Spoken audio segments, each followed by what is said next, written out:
Api di Bukit Menoreh. Cerita, Esa Mintarja. Audiobook, novel silat. Bab 546. Keduanya tertawa. Seorang di antara mereka berkata, "Mudah-mudahan. Tetapi jika kami berangkat dari Pajang, maka kami akan sampai di sini masih terlalu siang untuk mencari penginapan. Mungkin kami masih akan dapat mencapai tempat berikutnya yang memiliki penginapan seperti di Sima ini." Tetapi petugas penginapan itu pun menjawab, "Sebaiknya Kisanak berangkat dari Pajang setelah tengah hari." Keduanya tertawa semakin keras. Bahkan Gelagah Putih dan Rara Wulan pun tertawa pula. Demikianlah, keduanya pun segera meninggalkan penginapan itu. Mereka segera melarikan kuda mereka menuju ke Pajang. Keduanya ternyata orang-orang baik, berkata petugas penginapan itu. Ya. Keduanya pun ramah dan mudah bergaul. Kami baru semalam mengenal mereka, tetapi mereka pun bersikap akrab seperti kami sudah berkenalan lama. Petugas di penginapan itu pun kemudian telah naik ke pendapas sambil berkata, "Aku akan membersihkan bilik yang mereka tinggalkan." "Silahkan," sahut Gelagah Putih. Demikian petugas di penginapan itu masuk ke ruang dalam, maka Gelagah Putih dan Rara Wulan pun kembali ke biliknya. Mereka menunggu matahari naik. Baru kemudian mereka keluar dari regol halaman penginapan untuk melihat-lihat suasana. Sima memang nampak lebih sepi. Meskipun demikian, masih ada 1-2 kedai di depan pasar yang membuka pintunya. Agaknya karena hari masih pagi, atau karena suasana yang berubah, maka rasa-rasanya pasar itu pun masih saja sepi. Apalagi kedai yang berada di depan pasar itu. Di salah satu kedai di antaranya, baru Gelagah Putih dan Rara Wulan sajalah yang berada di dalam kedai itu. Karena itu maka Gelagah Putih dan Rara Wulan sempat berbincang-bincang dengan pemilik kedai yang belum menjadi sibuk itu. "Suasana telah berubah, Kisanak," berkata pemilik kedai itu. "Karena demang di Sima ini diganti?" Itu sambil tertawa tertahan. "Aku tidak tahu sebabnya. Mungkin karena demangnya berganti, atau karena perintah dari atasan. Meskipun demangnya masih tetap demang yang dahulu, namun perintah itu harus dijalankannya tanpa dapat mengelak lagi." "Di mana demang yang terdahulu, Kisanak?" bertanya Gelagah Putih. "Tidak ada yang tahu." "Lalu apa perintah Ki Demang yang sekarang, entah itu atas dasar kemauannya sendiri atau perintah dari atas?" Ceritanya, perintah itu datang dari atas. Dari Kanjeng Adipati di Demak.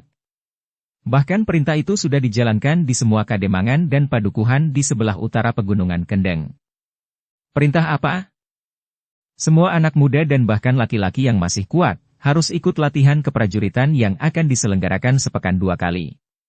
Menurut para bebahu, di sebelah utara Gunung Kendeng bahkan latihan diselenggarakan sepekan 3 kali. Gelagah Putih dan Rara Wulan saling berpandangan sejenak. Keterangan itu sesuai dengan cerita kedua orang berkuda yang semalam bermalam di penginapan itu. Tetapi kenapa para petugas di penginapan masih belum bercerita tentang perintah untuk berlatih sepekan 2 kali? Apakah mereka masih belum mendengar perintah itu? Agaknya perintah itu memang belum merata, berkata pemilik kedai itu. "Baru tadi pagi aku dengar, ketika 2 orang petugas dari Demak makan pagi di sini. Perintah itu baru akan berlaku mulai pekan mendatang. Semua orang yang masih kuat harus ikut?" "Ya. Jika tidak mau?" "Entahlah. Semuanya belum terjadi. Tetapi menurut kedua orang yang tadi pagi makan di sini, siapa yang menolak akan mendapat hukuman yang berat. Aku tidak tahu hukuman apa yang akan diterapkan. Dalam waktu dekat, akan datang sekelompok prajurit yang akan memberikan latihan keprajuritan di Sima ini." Gelagah Putih dan Rara Wulan mengangguk-angguk. Dengan nada berat Gelagah Putih pun berkata, "Untunglah bahwa aku hanya singgah saja di Sima. Aku bukan menghuni kademangan ini." "Kau bukan orang Sima?" "Ya." "Kau menginap di mana?" "Di penginapan yang di pinggir jalan yang menuju ke gerbang Padukuhan Induk." "Semua penginapan juga akan terkena peraturan baru. Dalam keadaan yang memaksa, maka setiap penginapan harus menyediakan bilik-biliknya bagi para petugas yang datang dari Demak. Mungkin yang dimaksudkan adalah para prajurit yang akan memberikan latihan di Sima ini. Bahkan setiap penginapan tidak hanya menyediakan bilik saja, tetapi juga makan bagi mereka yang menginap di penginapan itu." "Penginapan itu akan mengeluh?" "Ya." Tetapi mereka tinggal menerima atau ditutup. Gelagah Putih dan Rarawulan hanya dapat mengangguk-angguk saja. Agaknya Demak dan perguruan Kedung Jati benar-benar ingin memperluas pengaruhnya ke selatan. Seharusnya Pajang menaruh perhatian terhadap keadaan ini, berkata Gelagah Putih di dalam hatinya. Setelah beberapa saat lamanya Gelagah Putih dan Rarawulan berada di kedai itu, maka pasar itu memang menjadi bertambah ramai. Tetapi tidak seramai hari-hari sebelumnya. 1-2 orang telah masuk ke dalam kedai itu pula. Tidak sebanyak biasanya. Nampaknya semakin hari akan menjadi semakin menyusut. Sima tidak lagi menjadi daerah pemberhentian para pedagang untuk mengambil dagangan dan menjual dagangan mereka di sini. Orang-orang Sima akan sibuk mendatangi latihan-latihan berbaris dan berperang. Mereka harus mampu menjaga dirinya agar tidak terbunuh jika benar-benar perang itu terjadi. Tetapi di samping itu, maka mereka dapat dan sampai hati membunuh. Masa depan yang muram, desis Gelagah Putih. Apa boleh buat? Kita tidak akan dapat menghindarinya. Kecuali Pajang berbuat sesuatu bagi kami di Sima. Ya. Pajang harus mengambil sikap. Bahkan Mataram. Apalagi jika Mataram turun tangan langsung ke Sima. Maka Sima akan segera mendapatkan kebebasannya. Gelagah Putih mengangguk-angguk. Ia tidak ingin terlibat dalam pembicaraan terlalu jauh. Ia tidak tahu pasti dengan siapa ia berhadapan. Apakah sebenarnya ia berpihak kepada rakyat Sima atau kepada para petugas dari Demak? Meskipun semula pemilik kedai itu berpihak kepada rakyat Sima, tetapi dapat saja terjadi perubahan sikap jika kepentingannya mulai tersentuh. Beberapa saat kemudian, Gelagah Putih pun kemudian minta diri setelah makan dan minum secukupnya. Rarawulan pun telah membayar harga minuman dan makanan bagi mereka berdua. Keduanya pun kemudian telah meninggalkan kedai itu dan masuk ke dalam pasar yang tidak begitu ramai. Sebagian dari para pedagang tidak dapat mengikuti perkembangan keadaan yang begitu cepat. Mereka tidak dapat membayangkan apa yang bakal terjadi esok.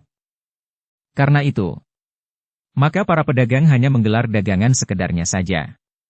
Mereka masih menunggu perkembangan terakhir bagi Kademangan Sima. Lewat tengah hari, Gelagah Putih dan Rarawulan pun telah kembali ke penginapan mereka. Ketika mereka duduk-duduk di serambi selagi angin berhembus perlahan, seorang di antara para petugas di penginapan itu berjalan di depan mereka. Tetapi petugas di penginapan itu pun telah berhenti, bahkan anak muda itu melangkah mendekati Gelagah Putih. Ada berita bagus. Apa? Bertanya Rarawulan. Namun kedua suami istri itu sudah mengira bahwa petugas itu baru saja mendengar berita tentang perintah Ki Demang yang baru, mengenai latihan olah kanuragan oleh anak-anak muda dan bahkan semua laki-laki yang masih kuat untuk terjun ke medan perang. Sebenarnya lah petugas di penginapan itu mengatakan bahwa ia baru saja mendengar perintah Ki Demang kepada semua laki-laki di Kademangan Sima, agar mereka mengikuti latihan-latihan perang yang diselenggarakan sepekan 2 kali.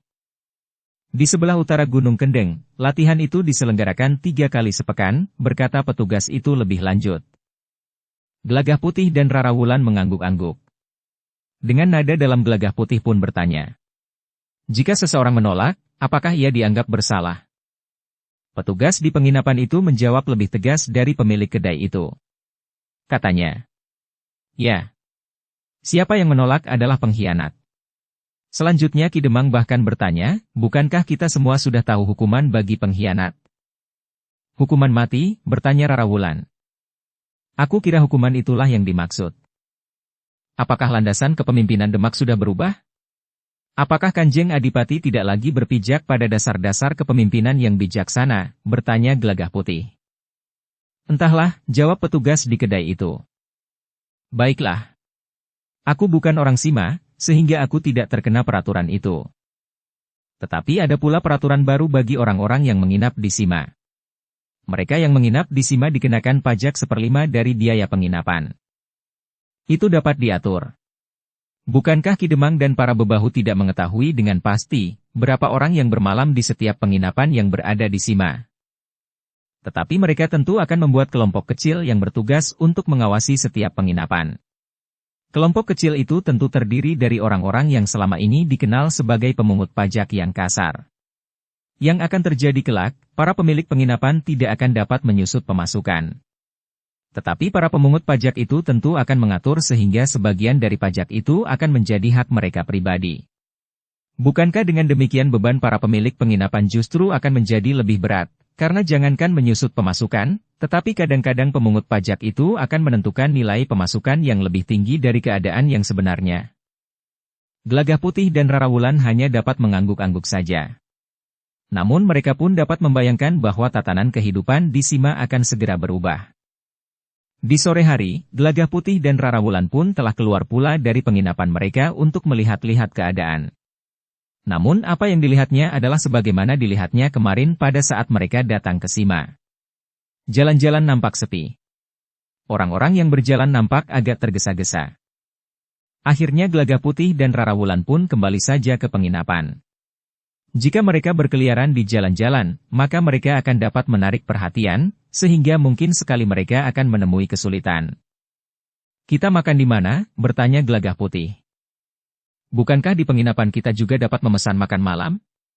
Meskipun barangkali agak berbeda dengan makan dan minum di kedai, karena kita tidak akan dapat memilih jenis makanan yang kita kehendaki. "Ya, kita makan di penginapan." Demikian mereka sampai penginapan, maka Rara Wulan pun segera memesan minuman serta makan malam. "Tidak ada kedai yang buka di sore hari," desis Rara Wulan. "Ya," sahut petugas di penginapan itu. "Bahkan sudah ada berita dari penginapan di dekat Banjar, bahwa akan datang 10 orang petugas dari Demak. 3 orang di antara mereka akan tinggal di penginapan itu. Mereka adalah 3 perwira dari Demak. Sedangkan 7 orang yang lain akan tinggal di Banjar Kademangan itu." Rara Wulan mengangguk-angguk. Katanya, "Ternyata masih juga ada kemurahan dari para perwira di Demak. Yang 7 orang di antara mereka akan tinggal di Banjar. Lalu siapakah yang melayani makan mereka?" "Ki Demang Sima akan menugaskan 3 orang bergantian melayani makan 7 orang yang berada di Banjar. Sementara 3 orang yang berada di penginapan itu menjadi tanggungan penginapan itu. Penginapan itu akan merasa mendapat beban yang berat. Tetapi penginapan itu adalah penginapan yang terhitung besar untuk daerah Sima ini, sehingga mungkin mereka masih mampu mengangkat beban itu. Tetapi dalam keadaan seperti sekarang ini, agaknya penginapan itu pun tidak mendapat banyak tamu." Petugas di penginapan itu mengangguk. Katanya, "Ya, pada hari-hari terakhir ini penginapan itu tentu juga menjadi lebih sepi." Petugas di penginapan itu pun merenung sejenak. Lalu katanya, "Doakan saja semoga kami di sini tidak mendapat beban seperti itu." "Mudah-mudahan," sahut Rara Wulan. Namun kemudian ia pun berkata, "Bawa makan malam kami ke dalam bilik kami."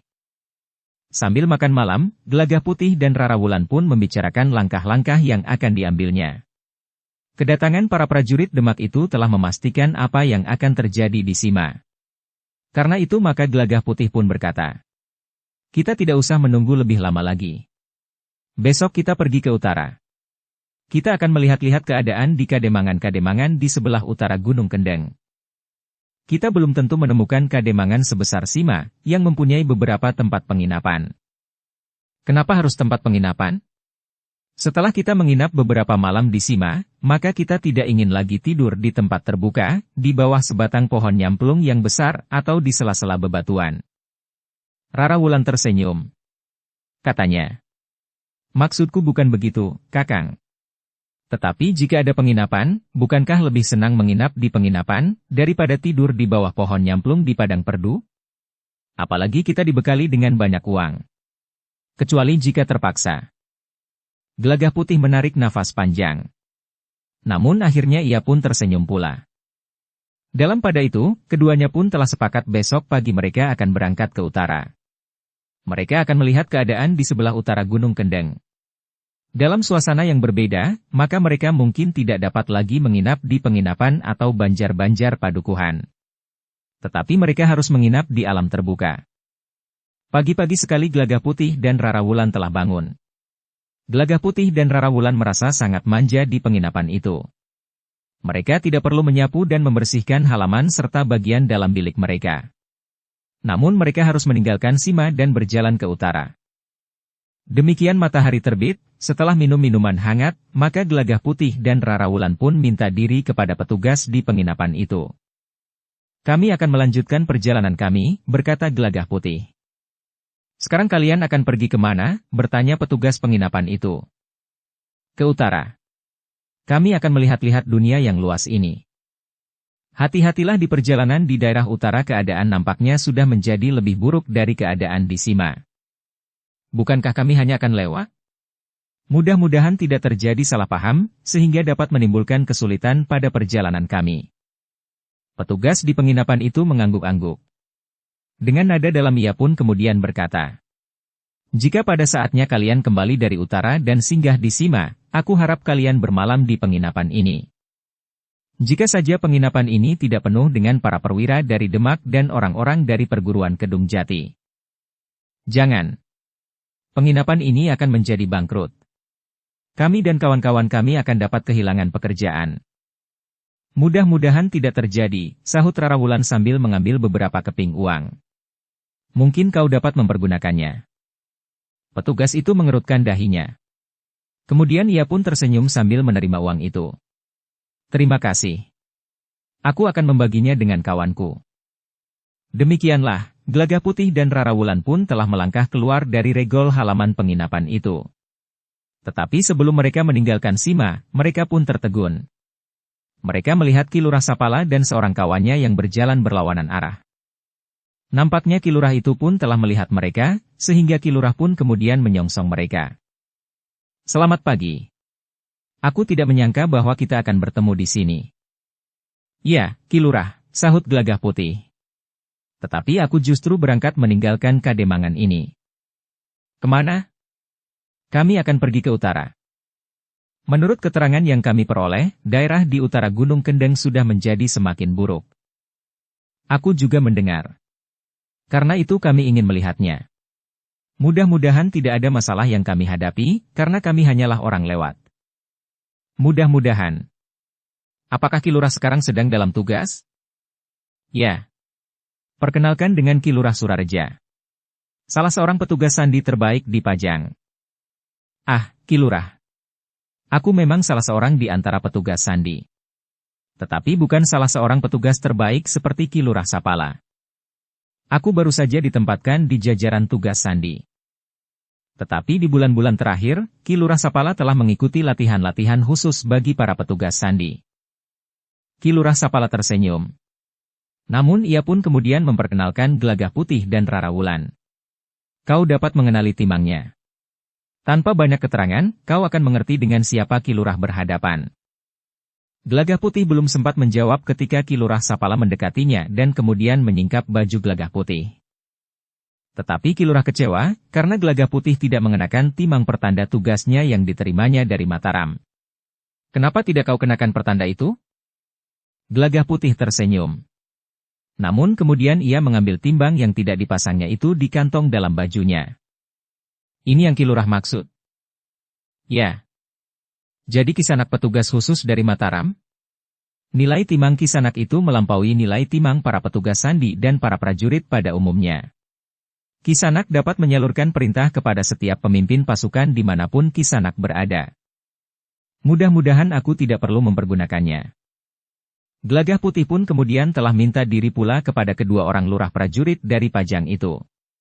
Kepada keduanya Gelagah Putih pun berpesan, "Semoga apa yang Ki Lurah berdua temui dalam pengamatan Ki Lurah, segera dapat dilaporkan ke Pajang, dan selanjutnya disampaikan ke Mataram. Aku sendiri mungkin masih memerlukan beberapa lama untuk meyakinkan keadaan di sebelah utara Gunung Kendeng. Jika buah yang diperam di sebelah utara Gunung Kendeng, dan kemudian juga di Kademangan Sima ini, sudah hampir masak, maka kami akan segera kembali ke Mataram. Tetapi sebelumnya, hendaknya Mataram sudah mendengarnya dari Pajang." "Baiklah," jawab Ki Lurah Sapala. "Kami akan melihat-lihat keadaan di Sima ini. Esok pagi kami akan kembali ke Pajang dan memberikan laporan selengkapnya apa yang terjadi di Sima, serta apa yang terjadi di sebelah utara Gunung Kendeng menurut pendengaran kami." Mereka pun kemudian telah berpisah. Gelagah Putih dan Rara Wulan melanjutkan perjalanannya ke utara, sementara Ki Lurah Sapala dan Ki Lurah Surareja akan melihat-lihat keadaan Kademangan Sima dalam tugas sandi mereka. Namun Gelagah Putih dan Rara Wulan berharap agar lewat para pemimpin di Pajang, maka apa yang dilakukan oleh Demak, diketahui atau tidak diketahui oleh Kanjeng Adipati Demak, dapat segera disampaikan kepada Mataram. Sementara itu Gelagah Putih sendiri masih akan membuktikan, apakah benar Demak sudah menghimpun kekuatan di sebelah utara Gunung Kendeng. Kisah Balintang memang cerdik, desis Gelagah Putih. Perjalanan Gelagah dan Rara Wulan ke utara adalah perjalanan yang terhitung panjang. Ketika mereka sampai di Kali Gandu, maka mereka menyusuri sungai itu beberapa lama. Sekali-sekali mereka melewati jalan yang sedikit lapang, menyusuri bulak-bulak panjang. Namun kadang-kadang mereka melewati jalan-jalan sempit di pinggir hutan. Ketika mereka berjalan di padang perdu, maka Gelagah Putih pun bertanya, "Apakah kita akan mencari penginapan jika malam turun nanti?" Rara Wulan mengerutkan dahinya.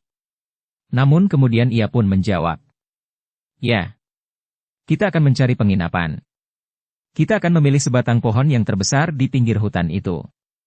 Jika di hutan itu tidak ada macan kumbang, maka kita tidak akan terganggu tidur di atas dahannya yang besar." "Mungkin saja," jawab Gelagah Putih. "Tidak. Di daerah ini hanya macan kumbanglah yang pandai memanjat. Mungkin ada jenis harimau yang lain yang dapat memanjat pohon. Tetapi tidak ada di sini." "Bukan macan." "Apa?" "Ular." "Bukankah ular juga berbahaya?" "Ular yang besar akan memberikan pertanda. Pepohonan tempat seekor ular besar menggantung, dahannya akan berputar seperti tertiup angin puting beliung. Bukan harus yang besar. Bahkan ular sebesar jari pun sangat berbahaya. Aku akan menelan butir ramuan penolak bisa dan racun." Gelagah Putih menarik napas panjang. Namun akhirnya ia pun mengangguk-angguk sambil berdesis. "Ya, ya. Tidak ada yang dapat mengganggu." Rara Wulan tertawa. Katanya, "Bukankah begitu?" "Hei, kemari." Sejenak keduanya terdiam. Namun kemudian keduanya pun tertawa. Ketika kemudian mereka turun ke jalan yang lebih besar, maka mereka pun telah melewati bulak dan kemudian memasuki sebuah padukuhan yang cukup besar. Tetapi padukuhan itu masih jauh dari keramaian di Kademangan Sima. Meskipun demikian ada beberapa buah rumah yang terhitung besar, meskipun buatannya sedikit kasar. "Kita dapat bermalam di Banjar Padukuhan," desis Gelagah Putih. "Ya. Tetapi kita memerlukan sebuah kedai sebelum matahari menjadi semakin rendah. Bukankah kita belum makan, selain beberapa potong jadah dan wajik yang kita beli di pasar yang sepi itu tadi?" "Bukankah sama saja makan jadah dan wajik dengan makan nasi?" Rara Wulan mengangguk-angguk. Namun akhirnya mereka menjumpai sebuah kedai kecil di sudut sebuah padukuhan yang terhitung besar. Keduanya pun kemudian singgah di kedai itu untuk membeli makan dan minum. Tetapi tidak ada yang dapat dipesan di kedai itu kecuali lodeh keluih, serundeng dan rempah kelapa. "Apa adanya saja, Bibi," jawab Rara Wulan ketika penjual nasi itu bertanya kepadanya. Sejenak kemudian, perempuan penjual nasi itu telah memberikan 2 pincuk nasi kepada Gelagah Putih dan Rara Wulan. Keduanya pun kemudian makan dengan suru daun pisang, sebagaimana pincuk nasi itu. Namun ternyata bahwa rempah kelapanya enak sekali. Gelagah Putih dan Rara Wulan hampir berbareng berkata, "Rempahnya." Keduanya pun mengangguk-angguk. Sementara itu, selagi mereka sibuk makan nasi lodeh keluih, 3 orang telah memasuki kedai yang kecil itu, sehingga tiba-tiba saja kedai itu terasa menjadi penuh. Setelah memesan makan dan minum, maka sambil menunggu ketiga orang itu pun telah berbincang tentang keadaan di Kademangan mereka. "Kemarin aku dihukum karena aku terlambat datang latihan," berkata seorang yang agak kekurus-kurusan. "Kenapa kau sampai datang terlambat?" "Aku mengairi sawah." "Tanggung. Aku tidak dapat meninggalkan air yang sudah mulai tergenang tetapi belum merata. Aku takut jika air yang tidak merata itu justru akan membuat tanamanku layu di panasnya matahari yang terik. Seharusnya kau datang ke sawah lebih awal. Aku harus menunggu giliranku. Sebenarnya kau dapat membuka pematangmu. Kemudian istrimu tentu dapat menunggui hingga kotak sawahmu penuh, baru kemudian istrimu menutup pematang. Bukankah mudah sekali menutup pematangmu itu?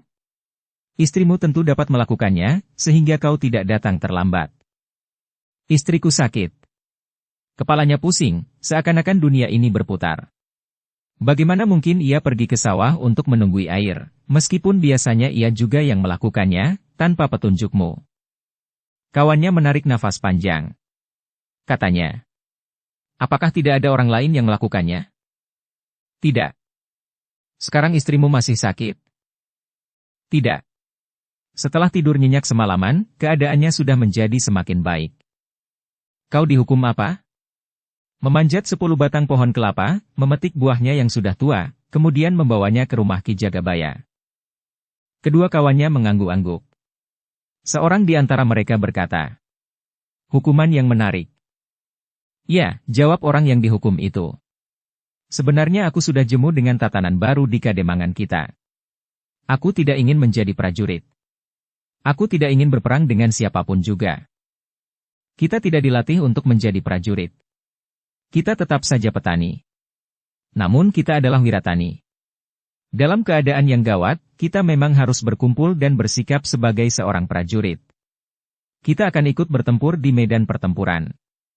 Tetapi setelah pertempuran selesai, kita akan kembali kepada keadaan kita semula. Petani.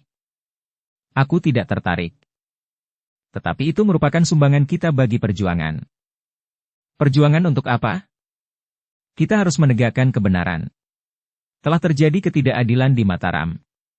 Kanjeng Pangeran Puger adalah saudara tua Kanjeng Sultan yang bertahta sekarang. Tetapi kenapa bukan Kanjeng Pangeran Puger yang bertahta? Bukankah itu ada paugerannya di Keraton Mataram? Pada saat itu, orang-orang tua, orang yang dituakan dan orang-orang yang mempunyai pengaruh di Keraton Mataram, telah sepakat untuk menetapkan Kanjeng Sultan yang bertahta sekarang menjadi raja. Juga atas pesan Kanjeng Panembahan Senapati sendiri. Tetapi itu tidak benar. Seharusnya Kanjeng Pangeran Pugerlah yang harus menduduki tahta Mataram. Tetapi Kanjeng Pangeran Puger sekarang hanyalah seorang adipati yang berada di bawah kekuasaan Mataram. Bukanlah sewajarnya jika Kanjeng Pangeran Puger menuntut haknya. Apakah hak tahta Mataram benar berada di tangan Kanjeng Pangeran Puger di Demak? Meskipun seorang pangeran umurnya lebih tua, tetapi belum tentu bahwa dengan sendirinya ia mewarisi tahta. Tetapi para pemimpin di Demak berpendapat bahwa Kanjeng Pangeran Pugerlah yang berhak untuk menduduki tahta di Mataram. Seandainya demikian, kenapa kita yang tinggal di sebelah utara Gunung Kendeng ini harus dihimpun dan terlibat dalam perselisihan itu? Kita harus berjuang untuk merebut kebenaran itu. Jika kita tinggal diam saja, maka kebenaran yang sudah dirampok orang itu tidak akan pernah kembali kepada kita. Kita siapa? Kau, aku atau paman? Kita. Kita rakyat Demak dan rakyat Mataram yang mencintai kebenaran itu. Tetapi kita tidak tahu pasti, siapakah yang sebenarnya paling berhak atas tahta di Mataram. Bukankah sebaiknya kita meyakini dahulu bahwa Kanjeng Pangeran Pugerlah yang berhak untuk duduk di tahta Mataram? Baru kita akan ikut berbicara. Itu tidak perlu. Sebenarnya aku juga ragu, berkata orang yang sejak semula berdiam diri saja itu. Sekarang, untuk ikut dalam satu perjuangan, kita telah dibebani kewajiban yang berat. Bukankah itu wajar, bahwa untuk keberhasilan satu perjuangan memang harus diberikan pengorbanan? Tetapi jika kita memandang dari sisi lain, para pejabat di Demak itu telah melakukan tindakan sewenang-wenang. Apalagi jika mereka berhasil merebut kekuasaan Mataram. Apakah mereka tidak menjadi semakin garang terhadap kita orang-orang kecil? Mereka berjuang untuk kebebasan orang-orang kecil. Orang yang semula lebih banyak berdiam diri itu menarik nafas panjang. Katanya, beban dari apa yang disebut perjuangan itu selalu berada di pundak orang-orang kecil seperti kita. Karena waktu kita disita oleh latihan-latihan itu, maka waktu kita harus kita pergunakan sebaik-baiknya. Kita harus bekerja semakin keras. Sementara itu kita pula yang harus menanggung beban bagi kebutuhan-kebutuhan orang-orang yang mengaku para pemimpin di Demak itu, serta orang-orang dari perguruan Kudung Jati. Ketiganya berhenti sejenak ketika penjual nasi itu dengan ragu-ragu mendekati mereka dengan membawa nasi pesanan mereka. Bawa kemari, Bibi, berkata seorang di antara mereka yang sedang berbincang itu. Penjual nasi itu pun kemudian menyerahkan 3 pincuk nasi serta 3 mangkuk minuman kepada mereka. Sambil makan dan minum, ketiganya masih saja berbicara tentang keharusan mereka untuk mengikuti latihan-latihan keprajuritan yang berat, sepekan 3 kali. Namun agaknya mereka memang berbeda sikap, sehingga pembicaraan mereka tidak menemukan titik temu hingga nasi dan minuman mereka habis. Gelagah Putih dan Rara Wulan tidak menunggu lebih lama lagi. Mereka pun kemudian bangkit berdiri dan mendekati penjual nasi itu untuk membayar makan dan minuman mereka berdua. Namun sebelum mereka keluar dari kedai kecil itu, tiba-tiba telah masuk pula dua orang. Namun keduanya pun berhenti ketika mereka melihat Rara Wulan sedang menyerahkan uang kepada penjual nasi itu. Tiba-tiba saja seorang di antara mereka berkata, "Heh, kalian juga harus membayar harga makan dan minuman kami berdua." Gelagah Putih dan Rara Wulan termangu-mangu sejenak. Menilik pakaian mereka, maka mereka adalah dua orang prajurit. Tetapi sikap mereka sama sekali bukan sikap prajurit. "Apakah kalian berdua tuli, heh?" "Kami mendengarnya," sahut Gelagah Putih. "Tetapi kami menjadi bingung. Bukankah kalian belum makan dan minum? Jadi berapa kami harus membayar?" "Bodoh kau," geram orang itu. "Berikan uang itu kepada kami. Beberapa keping yang pantas untuk membeli makan dan minum kami berdua." Rara Wulan yang ingin menjawab telah didahului oleh Gelagah Putih. Baik, Kisanak." Gelagah Putih pun kemudian memberikan beberapa keping uang kepada kedua orang itu. Ketika kedua orang itu kemudian duduk di dalam kedai itu, maka Gelagah Putih dan Rara Wulan pun segera pergi meninggalkan kedai itu. Sementara itu, ketiga orang yang berbeda pendapat itu pun segera membayar harga makan dan minuman mereka. Ketiganya pun dengan agak tergesa-gesa meninggalkan kedai itu pula. Yang kemudian tinggal di kedai itu adalah dua orang yang mengenakan pakaian keprajuritan itu. Di perjalanan, Rara Wulan pun bertanya kepada Gelagah Putih. "Kenapa kakak memberi uang kepada mereka? Bukankah uang itu lebih baik diberikan kepada orang-orang yang benar-benar membutuhkan? Kita tidak akan berhenti di sini. Kita masih akan berjalan beberapa lama ke utara. Mungkin kita akan mencapai Kademangan berikutnya. Kedua orang itu mungkin masih akan berkeliaran kemana-mana. Atau bahkan mereka memang membawahi beberapa kademangan." Rara Wulan mengangguk. Katanya, "Agaknya tatanan keprajuritan di Demak masih belum teratur. Mungkin mereka bukan prajurit Demak, tetapi mereka adalah para cantrik dari perguruan Kedung Jati yang ikut menumpang, atau bahkan yang berhasil membujuk para pemimpin di Demak untuk melawan Mataram. Ya, meskipun mereka masih mengenakan pakaian keprajuritan, tetapi sifat dan watak mereka justru berlawanan dengan sifat dan watak prajurit." Gelagah Putih menarik nafas panjang. Dalam pada itu, kedua orang yang mengenakan pakaian keprajuritan itu, setelah selesai makan dan minum, sama sekali tidak membayar harganya. Uang yang mereka terima dari Gelagah Putih justru mereka masukkan ke dalam kantong ikat pinggang salah seorang dari mereka. Kenapa harus membayar? Rakyat di daerah ini harus mendukung perjuangan kami. Penjual nasi itu tidak berani bertanya kepada keduanya tentang harga makan dan minuman mereka. Perempuan itu hanya dapat menekan dadanya. Yang terjadi itu bukan yang pertama kali, tetapi sudah beberapa kali. Demikian keduanya pergi, seseorang mendekati penjual nasi itu sambil bertanya. "Mereka tidak membayar?" "Ya. Inikah wujud dari kekuasaan di Demak? Kekuasaan yang ada di tangan Kanjeng Adipati, yang melimpah kepada prajurit-prajuritnya, telah melahirkan perilaku yang aneh." Penjual nasi itu menarik nafas panjang. Katanya, "Aku hanya berdoa, semoga kebiasaan ini tidak terjadi terlalu sering. Jika terjadi terlalu sering, maka habislah daganganku yang hanya sedikit ini. Bokayu lebih baik tidak berjualan nasi saja." "Lalu apa?" "Aku tidak dapat bekerja apa-apa. Sedang sawah kakangmu hanya selidah cicak, yang tentu tidak akan mencukupi buat makan kami sekeluarga. Itulah sulitnya. Sementara kekuasaan serta limpahannya tidak mau tahu keadaan kita yang sebenarnya. Mereka justru cenderung untuk menghisap darah kita yang sudah hampir kering ini. Ya.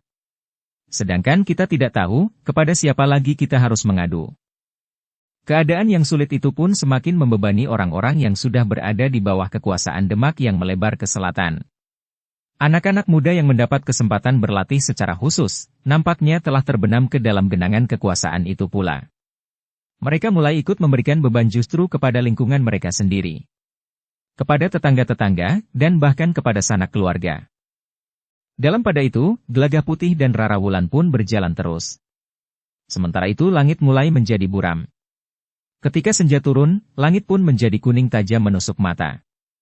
Cahaya layung membuat mata menjadi silau. Tetapi layung itu tidak lama menebarkan cahaya yang menyakitkan mata. Beberapa saat kemudian, senja pun menjadi semakin muram. Dukung channel Novel Silat dengan subscribe, follow, like, komen dan share.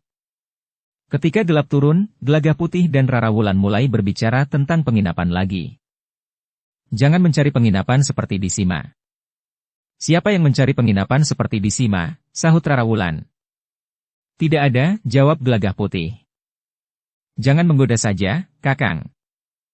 Gelagah Putih tersenyum. Katanya. Baik, baik.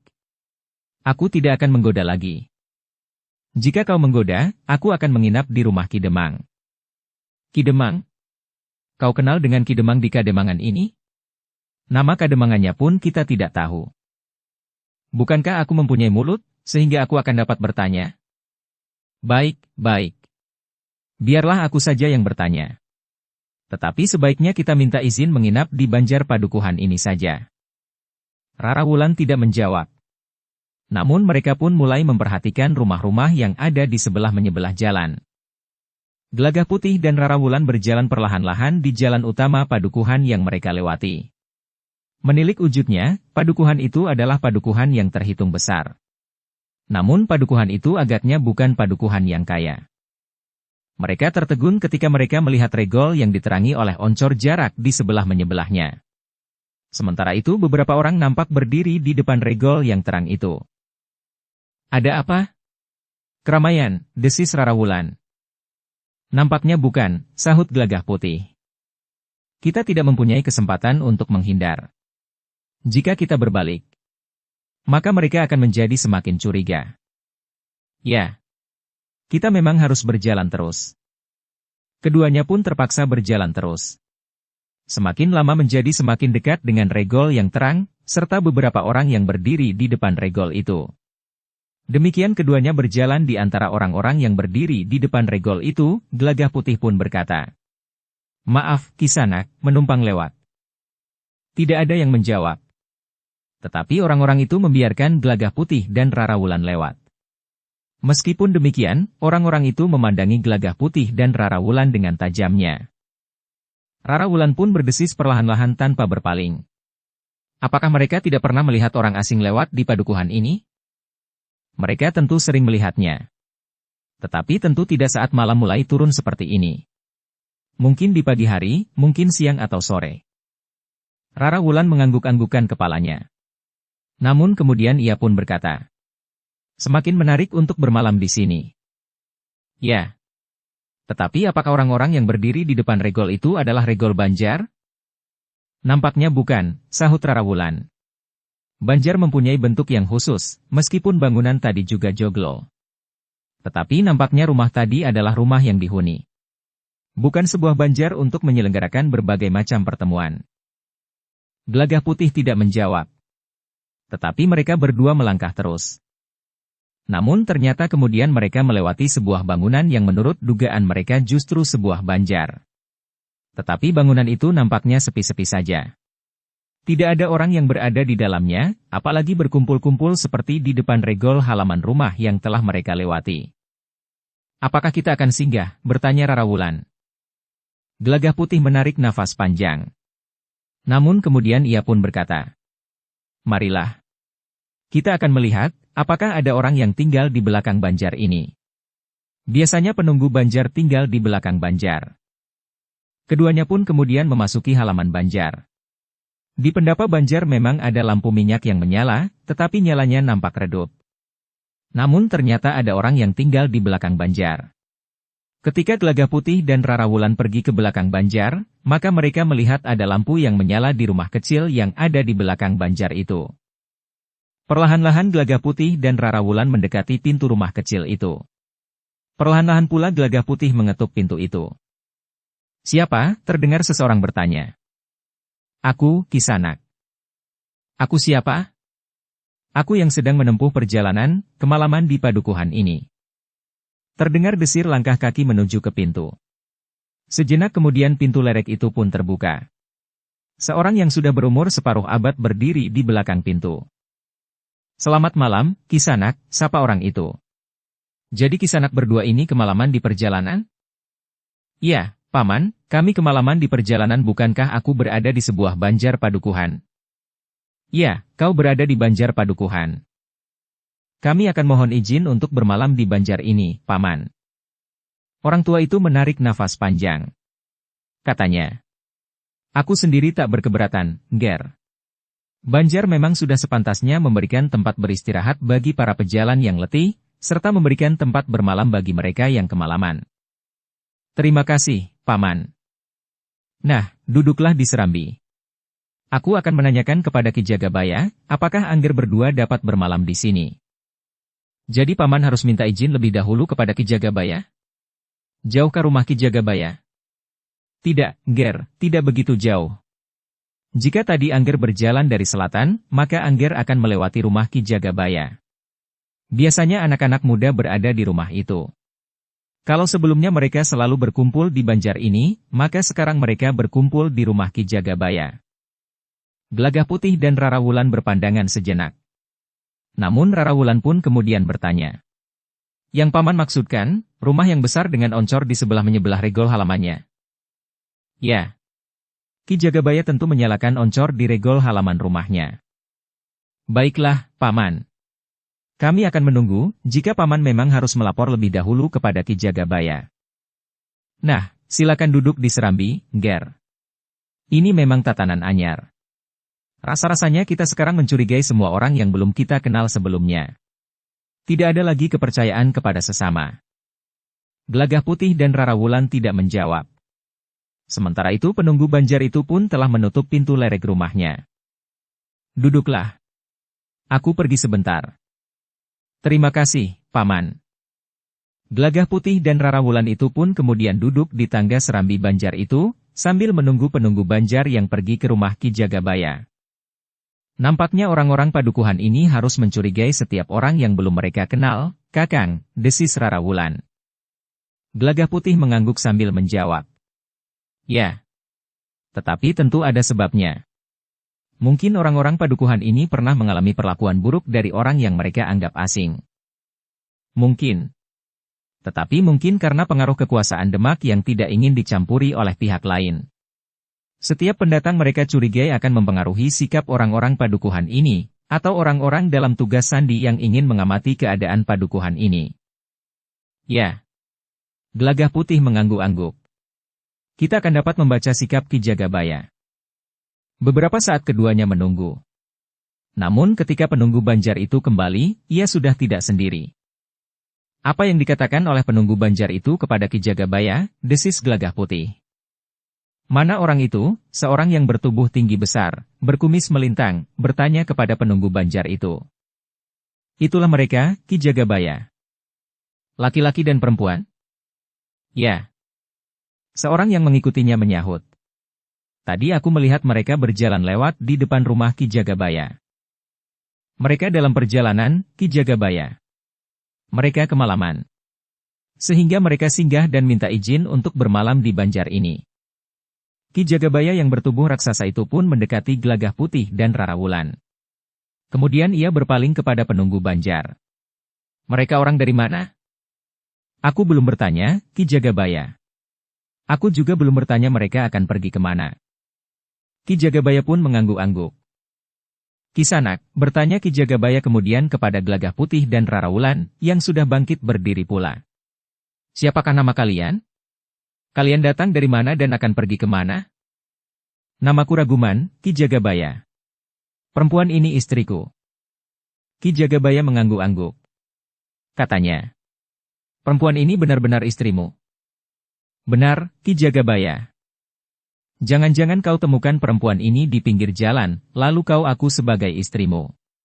Sementara itu kau minta izin menginap di banjarku ini.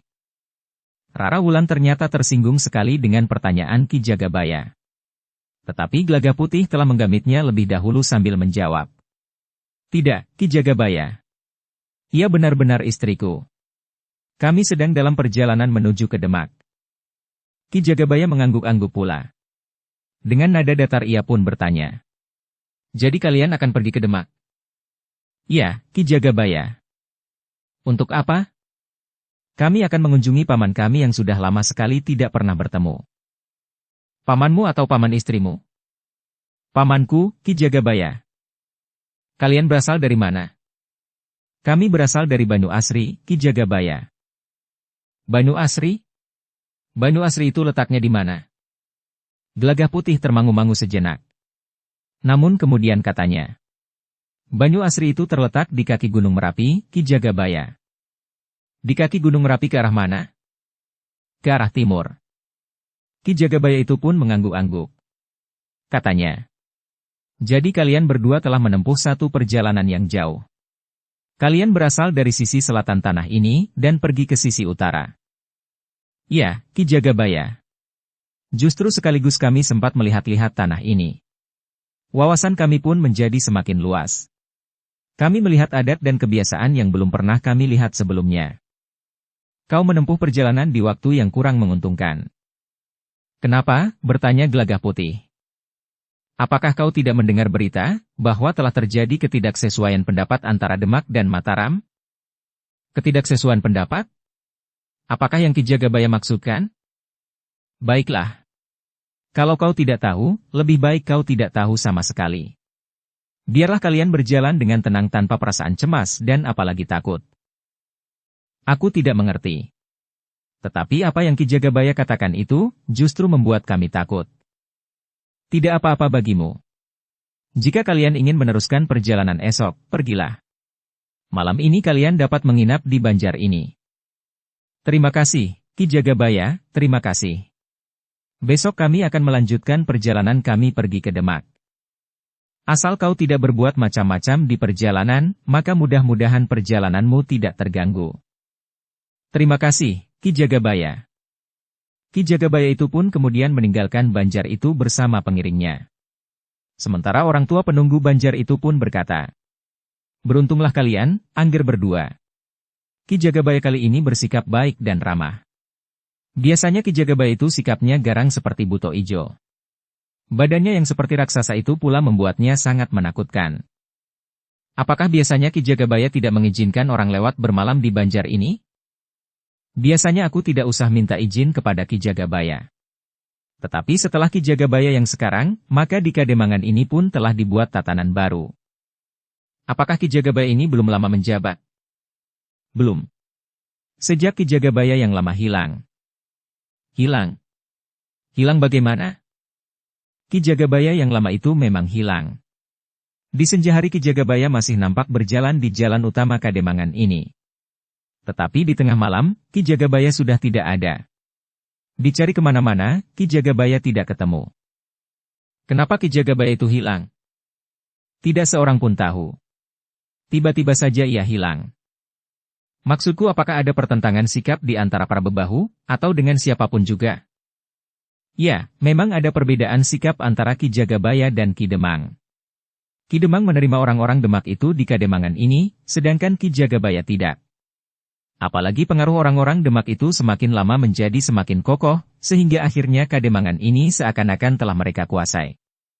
Anak-anak muda serta laki-laki yang masih kuat harus menjalani latihan sepekan 3 kali.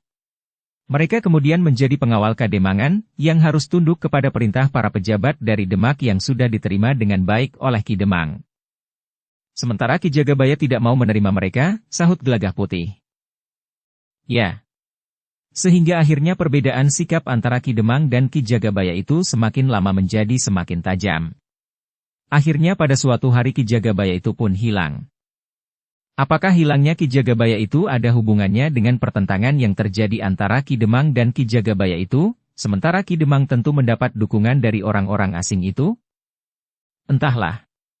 Aku hanya seorang penunggu Banjar. Beberapa lama setelah Ki Jagabaya hilang, maka telah diangkat Jagabaya yang baru. Ya Ki Jagabaya yang sekarang itu. Demikian ia menjabat, maka ada beberapa tatanan baru yang dibuatnya. Gelagah Putih dan Rarawulan itu pun mengangguk-angguk. Namun sejenak kemudian orang tua itu pun berkata, "Nah, sudahlah. Kalian berdua perlu beristirahat. Jika kalian mau mandi, mandilah. Ada pakiwan di belakang." Terima kasih, Paman. Sebenarnya aku masih ingin mendengarkan dongeng Paman tentang Kademangan ini. Nanti, setelah kalian mandi, serta setelah istriku membuat minuman hangat bagi kalian, kita dapat duduk-duduk sambil berbincang. Terima kasih. Tetapi menurut Paman, Ki Jagabaya yang hilang itu dengan Ki Jagabaya yang sekarang, manakah yang lebih baik? Dari sudut mana kita memandang?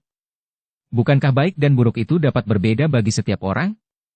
Penilaian kita kepada orang lain juga bergantung kepada kepentingan kita sendiri. Menurut Paman, Ki Jagabaya.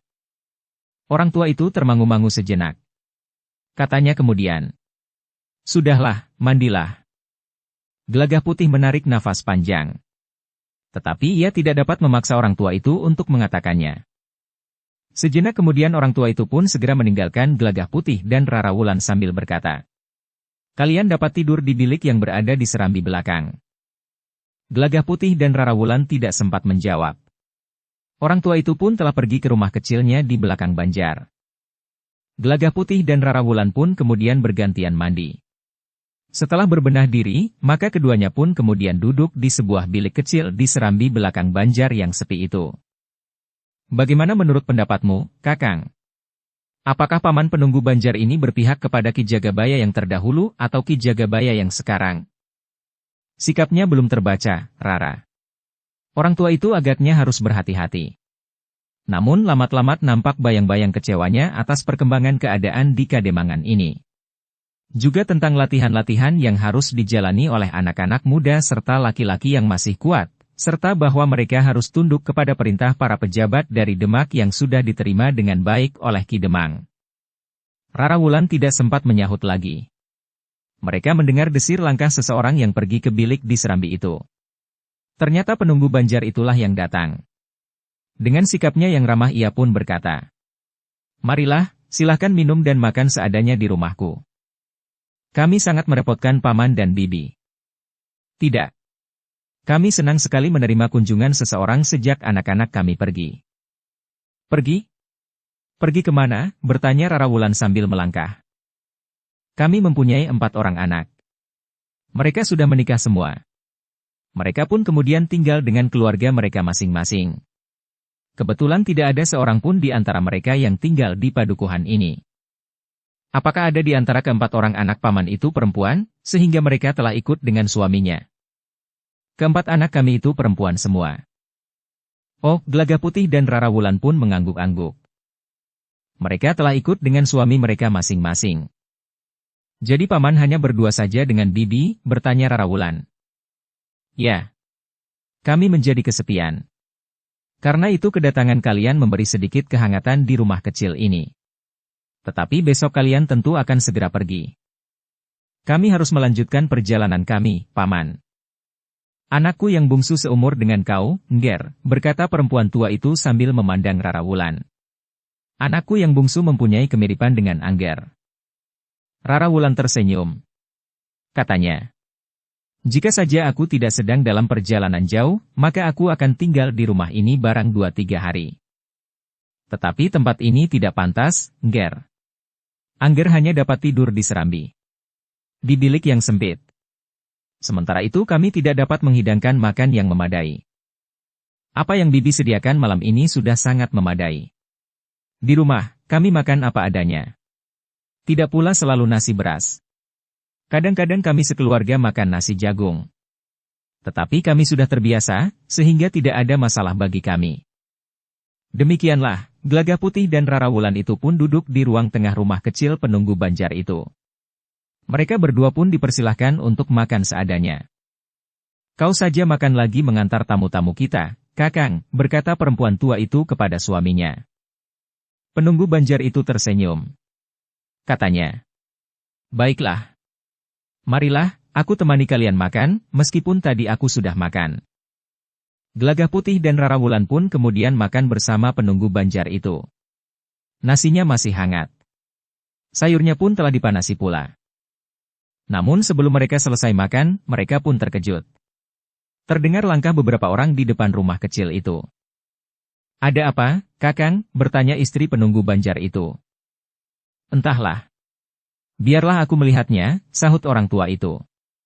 Laki-laki tua itu pun kemudian turun dari amben bambu di ruang tengah dan melangkah menuju ke pintu. Ketika pintu itu dibuka, penunggu Banjar itu pun terkejut.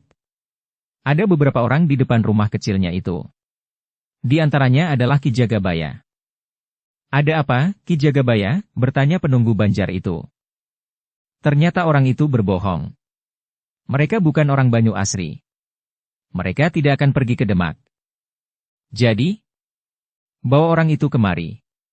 Aku harus bertanya kepada mereka, apakah yang sebenarnya ingin mereka lakukan di sini. Orang itu termangu-mangu sejenak. Hampir di luar sadarnya ia pun berdesis. Lalu apa yang akan mereka lakukan di sini? Mereka adalah orang-orang Pajang. Mereka adalah penjilat-penjilat yang mencari keterangan tentang keadaan kita di sini bagi Pajang, yang tentu akan segera dilaporkan ke Mataram. Karena itu maka mereka harus ditangkap. Orang tua itu termangu-mangu sejenak. Namun kemudian ia pun melangkah mendekati Gelagah Putih dan Rarawulan. Jadi Angger adalah orang-orang Pajang yang menjadi telik sandi untuk melihat-lihat keadaan di sini? Tidak, Paman, itu tidak benar. Aku adalah pengembara yang meninggalkan rumahku bersama istriku untuk melakukan pengembaraan yang panjang. Kami memang mempunyai tujuan. Kami ingin pergi ke Demak. Tetapi Ki Jagabaya itu mengatakan bahwa kalian adalah petugas sandi dari Pajang. Dari mana Ki Jagabaya mendapatkan dongeng seperti itu? Entahlah. Bertanyalah sendiri kepadanya. Gelagah Putih dan Rarawulan pun kemudian bangkit berdiri pula. Mereka pun segera berbenah diri. Agaknya mereka akan menghadapi kemungkinan buruk. Cepat, terdengar Ki Jagabaya berteriak di luar pintu. Marilah, Nger. Berhati-hatilah berhadapan dengan Ki Jagabaya. Gelagah Putih dan Rarawulan pun kemudian melangkah ke pintu. Sementara itu istri penunggu Banjar itu pun berdesis. Kenapa, Kakang? Ki Jagabaya menuduh kedua orang suami istri itu petugas sandi dari Pajang. Apakah benar demikian? Aku tidak tahu. Mungkin benar, tetapi mungkin tidak. Kita tahu apa yang sering dilakukan oleh Ki Jagabaya terhadap perempuan. Nampaknya perempuan pengembara itu telah menarik perhatian Ki Jagabaya, sehingga Ki Jagabaya telah membuat dongeng apa saja yang dapat dijadikan alasan untuk mengambil perempuan itu dari sisi suaminya. Istri penunggu Banjar itu termangu-mangu sejenak. Namun kemudian ia pun berdesis. Kasihan perempuan itu. Ia masih terlalu muda. Mungkin keduanya belum terlalu lama menikah. Tiba-tiba saja Ki Jagabaya akan memisahkan keduanya. Laki-laki muda itu besok akan hilang dan tidak diketahui lagi kemana perginya, seperti Ki Jagabaya yang lama. Keduanya pun terdiam. Penunggu Banjar itu pun segera bergegas keluar. Di luar ia melihat beberapa orang menyeret kedua orang suami istri itu. Dengan garang Ki Jagabaya pun berkata, "Bawa keduanya ke rumahku. Aku akan mengadili mereka." "Jangan mencoba melawan," geram salah seorang dari mereka yang membawa Gelagah Putih. Dengan kasar Gelagah Putih pun telah didorong-dorong dengan landean tombak pendek. Sementara itu dua orang laki-laki memegangi lengan Rarawulan. Dengan garang Ki Jagabaya pun berkata, "Bawa keduanya ke rumahku. Aku akan mengadili mereka." Laki-laki tua penunggu Banjar itu tidak dapat berbuat apa-apa. Tetapi ia tidak tinggal diam. Ternyata ketika Ki Jagabaya dan beberapa orangnya menyeret Gelagah Putih dan Rarawulan keluar dari regol halaman, maka laki-laki tua itu pun mengikutinya dan jarak yang tidak terlalu dekat. Meskipun laki-laki tua itu menyadari bahwa ia tidak akan dapat berbuat apa-apa. Namun setidak-tidaknya ia dapat menduga apa yang terjadi dengan mereka berdua.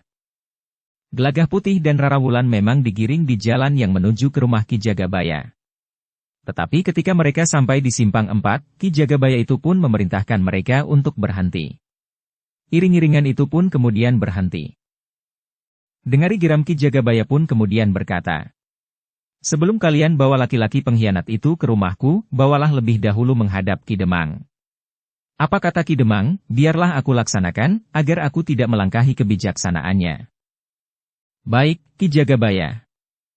Kalian akan membawa aku kemana?" bertanya Gelagah Putih. "Kau akan dibawa menghadap Ki Demang." "Bukankah itu terbalik? Seharusnya Ki Jagabayalah yang menyelesaikan persoalannya, kemudian melaporkannya kepada Ki Demang. Memang Ki Demang yang harus mengambil keputusan terakhir. Tetapi tentu bukan dengan cara seperti ini." "Cukup. Kau sama sekali tidak mengerti tatanan pemerintahan di Kademangan ini. Tetapi bagaimana dengan istriku? Ia tidak bersalah. Biarlah ia menunggu di rumahku. Tidak. Jangan pisahkan istriku itu dari sisiku. Tetapi seseorang telah mendorong Gelagah Putih sambil membentak. Jangan macam-macam. Aku dapat melubangi perutmu dengan tombak ini. Tetapi istriku itu jangan dibawa pergi. Tidak dibawa pergi, Dungu. Ia akan dibawa ke rumah Ki Jagabaya. Ia tentu tidak bersalah. Kaulah yang menjalankan tugas sandi, sehingga kaulah yang akan dibawa menghadap Ki Demang. Aku juga tidak bersalah. Tutup mulutmu, tiba-tiba saja seorang di antara mereka yang menggiring Gelagah Putih itu menampar mulutnya. Gelagah Putih itu pun terdiam. Sementara itu, dua orang yang memegangi lengan Rara Wulan pun menariknya untuk berjalan terus. Biar aku pergi bersama suamiku. Jangan bawa aku kemanapun. Aku akan ikut bersama suamiku. Tetapi kedua orang yang memegangi lengan Rara Wulan itu tidak menghiraukannya. Rara Wulan pun tetap saja diseret pergi ke rumah Ki Jagabaya. Sementara itu, Gelagah Putih telah didorong dengan landaian tombak pendek yang melekat di perutnya. Kau tidak mempunyai kesempatan lagi, berkata orang yang mendorongnya dengan landaian tombak. Beberapa saat kemudian Gelagah Putih pun telah berjalan di jalan yang lebih sempit di kegelapan malam. Ia masih mendengar suara Rara Wulan. Lepaskan aku! Lepaskan aku! Tetapi kedua orang yang memegangi Rara Wulan itu tidak mau melepaskannya. Dalam pada itu, beberapa orang yang menggiring Gelagah Putih pun kemudian memerintahkan Gelagah Putih untuk memasuki sebuah lorong sempit dan gelap. Di mana rumah Ki Demang? Apakah lorong ini benar menuju ke rumah Ki Demang? Diam! Kau tidak berhak bertanya apa-apa. Ikuti saja perintah kami, geram seorang yang berkumis melintang. Gelagah Putih tidak sempat bertanya lagi. Ia pun kemudian didorong dengan keras. Ternyata Gelagah Putih itu seakan-akan telah terlempar keluar padukuhan. Bukankah kita berada di luar padukuhan? Apakah rumah Ki Demang berada di padukuhan yang lain? Bertanya Gelagah Putih. Diam! Diam! Jangan bertanya lagi. Atau aku koyakan mulutmu, bentak orang berkumis melintang itu. Gelagah Putih tidak bertanya lagi. Ia pun kemudian digiring menuruni tebing yang rendah. Namun akhirnya Gelagah Putih itu sudah berada di tepian berpasir serta berbatu-batu besar. Terdengar air mengalir deras di sela-sela bebatuan. Sebatang sungai terbentang memanjang dari kegelapan menuju ke kegelapan. Kenapa kita justru berada di tepian? Terdengar orang berkumis lebat itu pun tertawa. Katanya, sudahlah, Kisanak. Nasibmu memang buruk. Kau memang tidak akan dibawa ke rumah Ki Demang. Tetapi kau akan dikirim ke muara lewat sungai ini.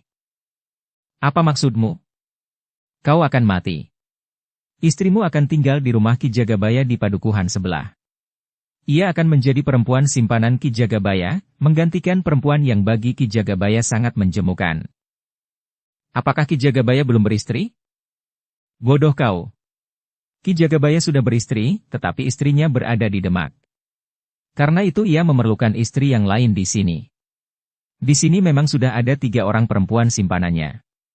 Tetapi ketika Ki Jagabaya itu melihat istrimu, maka ia pun telah tertarik pula. Nah, satu-satunya jalan adalah memisahkan kau dari istrimu. Agar kau tidak mengganggunya sepanjang masa mendatang, maka lebih baik kau dilemparkan saja ke sungai itu. Tetapi sebelumnya, kami terpaksa membunuhmu. Gelagah Putih termangu-mangu sejenak. Namun kemudian ia pun bertanya. Jadi Ki Jagabaya itu orang Demak? Maksudmu salah seorang narapraja dari Demak? Kepadamu aku tidak perlu berbohong, karena segala-galanya akan kau bawa hanyut di sungai itu. Gelagah Putih termangu-mangu sejenak. Sementara itu orang berkumis melintang itu berkata, sebenarnya Ki Jagabaya bukan narapraja dari Demak. Tetapi ia salah seorang murid terpercaya dari perguruan Kedung Jati. Apakah kalian juga murid-murid perguruan Kedung Jati? Ya, kami juga murid-murid dari perguruan Kedung Jati. Karena itu maka segala sesuatunya bagimu akan berhenti sampai di sini. Gelagah Putih menarik napas dalam-dalam. Sementara itu orang berkumis melintang itu pun berkata, terimalah nasib burukmu itu. Kisanak. Jangan mencoba melawan, karena dengan demikian keadaanmu akan menjadi semakin buruk. Kisanak. Kenapa kalian berbuat sewenang-wenang bagi sesama? Apakah kau tidak dapat membayangkan, jika saja nasib buruk ini akan menimpa Kisanak sendiri? Jika nasib buruk itu memang nasibku, aku harus menerimanya. Aku tidak mempunyai pilihan lain. Aku akan pasrah, karena hanya itulah jalan terbaik. Gelagah Putih termangu-mangu sejenak. Namun kemudian tiba-tiba saja ia bertanya. Kisanak, apakah kau mempunyai keluarga atau tidak? Kenapa? Nampaknya kau sudah menantang nasibmu sendiri. Bukankah kau mengatakan, jika nasib buruk itu menimpamu, maka kau akan pasrah? Nah, jika demikian, maka terimalah nasib burukmu itu. Kau akan mati. Anak istrimu akan terlantar dan menjadi tanggungan orang lain. Kau mengutukku sebelum kau mati? Kutukanmu itu tidak akan terjadi, Kisanak. Kutukan orang yang akan mati tentu akan terbawa mati pula. Aku tidak mengutukmu, Kisanak. Tetapi akulah yang akan membunuhmu. Membunuhku? Kau akan membunuhku? Heh, apakah kau sedang mengigau? Pada saat nyawamu sudah berada di ubun-ubun, dalam keadaan berputus asa kau telah mengigau. Ketakutan yang amat sangat memang dapat membuat seseorang menjadi gila. Nah, sekarang agaknya kaulah yang telah menjadi gila. Berhentilah berbicara, Kisanak. Lebih baik kau mempersiapkan dirimu untuk mati. Demikian pula kawan-kawanmu. Orang berkumis melintang itu pun melangkah maju sambil menggeram. Kau telah mempersulit dirimu sendiri. Jika kau mencoba melawan, maka jalan kematianmu akan menjadi semakin rumit, sehingga kau akan sempat menyesalinya. Pikirkan baik-baik. Apakah kau akan mati lewat jalan yang baik atau sebaliknya? Aku memilih membunuhmu, sahut Gelagah Putih. Orang berkumis lebat itu menjadi marah sekali. Tiba-tiba ia pun meloncat menyerang Gelagah Putih yang berdiri termangu-mangu di tepian. Tetapi Gelagah Putih pun telah bersiap sepenuhnya. Karena itu, ketika serangan itu datang, maka Gelagah Putih pun dengan tangkasnya bergeser menghindar. Bahwa serangan orang berkumis melintang itu yang luput dari sasaran telah membuat orang itu semakin marah. Karena itu maka ia pun segera meloncat menyerang pula. Tetapi Gelagah Putih pun telah bergerak dengan cepat pula, melampaui kecepatan gerak orang yang berkumis lebat itu, sehingga serangan-serangannya pun tidak mengenai sasarannya pula. Orang berkumis lebat itu pun menggeram. Namun ternyata bahwa Gelagah Putih pun telah berniat untuk memancing agar orang-orang lain yang menggiringnya itu pun segera terlibat pula dalam pertempuran itu. Ia ingin pertempuran itu segera berakhir, sehingga Gelagah Putih akan segera menyusul Rarawulan. Meskipun Gelagah Putih yakin bahwa tidak akan terjadi apa-apa dengan Rarawulan. Tetapi di rumah Ki Jagabaya itu terdapat banyak orang. Dan bahkan mungkin Ki Jagabaya akan dapat membunyikan isyarat, sehingga orang Sekademangan akan keluar dari rumahnya. Jika keadaan meningkat menjadi keributan yang demikian, maka Gelagah Putih menjadi cemas bahwa akan dapat benar-benar jatuh korban di padukuhan itu. Demikianlah, sejenak kemudian pertempuran pun telah berlangsung dengan sengitnya. Namun dalam waktu yang singkat, Gelagah Putih telah menekan lawannya yang berkumis melintang itu. Sentuhan tangannya telah melemparkan orang itu sehingga jatuh berguling-guling. Demikian ia bangkit berdiri, maka kaki Gelagah Putihlah yang menyentuh lambung orang itu, sehingga orang itu mengaduh kesakitan. Belum lagi ia berhasil memperbaiki keadaan, maka tangan Gelagah Putih telah terayun menampar keningnya, sehingga orang itu sekali lagi terpelanting jatuh. Gelagah Putih tidak memburunya. Dibiarkannya orang itu bangkit berdiri. Dengan geram orang itu pun kemudian berteriak. Heh, apa kerja kalian di sini, heh? Kalian kira bahwa kalian sedang nonton ledek munyuk? Ayo bangkit, tangkap orang ini. Atau bunuh sama sekali. Lemparkan mayatnya ke sungai itu. Sehingga jika tubuhnya sampai ke kedung, tubuh itu akan dimakan buaya liar. Orang-orang yang ikut menggiring Gelagah Putih sampai ke tepian bagaikan tersadar dari mimpinya. Rasa-rasanya mereka memang sedang menikmati sebuah tontonan yang lebih menarik dari pertunjukan ledek munyuk. Mereka melihat orang berkumis lebat itu berguling-guling sambil menahan sakit. Cepat, teriak orang berkumis lebat itu. Jangan biarkan orang itu lari. Orang-orang yang ikut menggiring Gelagah Putih ke tepian itu pun serentak telah bergerak. Saat itulah yang ditunggu oleh Gelagah Putih. Dengan gerakan yang sulit diikuti dengan mata wadak oleh lawan-lawannya, Gelagah Putih pun segera berloncatan. Dalam waktu yang terhitung singkat, maka beberapa orang itu pun telah terpelanting jatuh. Ada yang sempat meloncat bangkit, tetapi ada pula yang langsung menjadi pingsan, karena sentuhan serangan Gelagah Putih tepat mengenai bagian-bagian tubuhnya yang lemah. Seorang yang tersentuh jari-jari Gelagah Putih bahkan merasa lehernya yang disentuh oleh 3 jari Gelagah Putih yang merapat itu bagaikan tercekik. Orang itu terguling-guling di tepian sambil memegangi lehernya. Orang berkumis melintang itu sendiri telah terpelanting jatuh berguling sehingga terjerumus ke dalam air sungai. Orang berkumis melintang itu pun segera bangkit berdiri dan tertatih-tatih menepi. Tetapi kakinya menjadi pincang. Lambungnya sakit sekali, sementara pakaiannya pun menjadi basah kuyup. Dengan demikian, maka orang-orang yang menggiring Gelagah Putih ke tepian untuk membunuhnya itu sudah tidak berdaya sama sekali. Ada di antara mereka yang pingsan, ada pula yang tulang tangannya retak.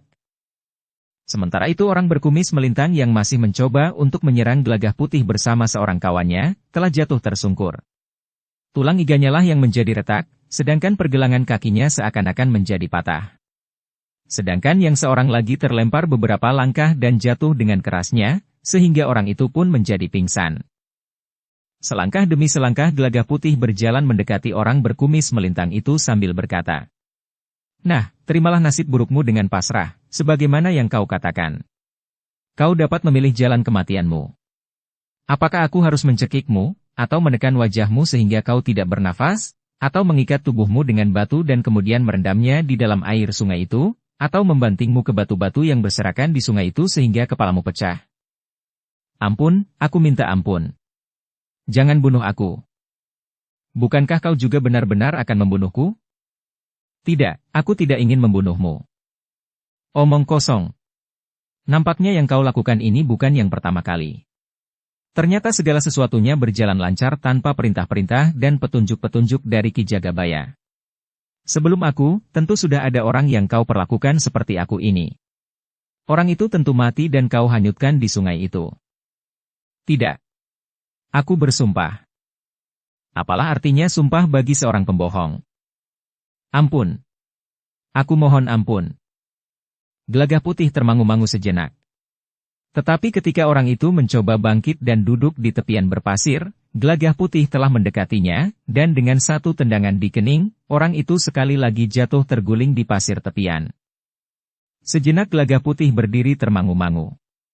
Ternyata orang itu telah menjadi pingsan. Gelagah Putih menarik nafas panjang. Namun kemudian dengan tergesa-gesa Gelagah Putih meninggalkan tepian itu.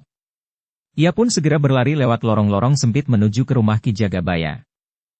Tetapi Gelagah Putih tidak memasuki regol halaman rumah Ki Jagabaya dari depan. Gelagah Putih sengaja meloncati dinding halaman belakang, untuk menghindari penglihatan orang-orang yang berada di regol dan halaman depan rumah itu. Gelagah Putih pun kemudian bergeser memasuki longkangan belakang, antara serambi belakang rumah induk Ki Jagabaya dengan bagian dapur dari rumah itu. Gelagah Putih pun tertegun. Namun ia pun menarik nafas lega ketika ia mendengar suara istrinya. "Lepaskan aku. Bawa aku kepada suamiku." Terdengar suara tertawa. Tidak hanya seorang laki-laki, tetapi terdengar suara tertawa beberapa orang laki-laki. Seorang di antara mereka berkata, "Jangan berteriak-teriak begitu, Nyi. Sebentar lagi Ki Jagabaya akan segera datang kemari. Kau akan ditemaninya agar kau tidak kesepian." Sekarang Ki Jagabaya sedang menyelesaikan sedikit persoalan, karena ia harus menerima 2 orang tamu yang nampaknya membawa berita penting. Entah berita, entah perintah. Bersambung ke bab 547. Dukung kami dengan subscribe, follow, like, komen dan share. Terima kasih.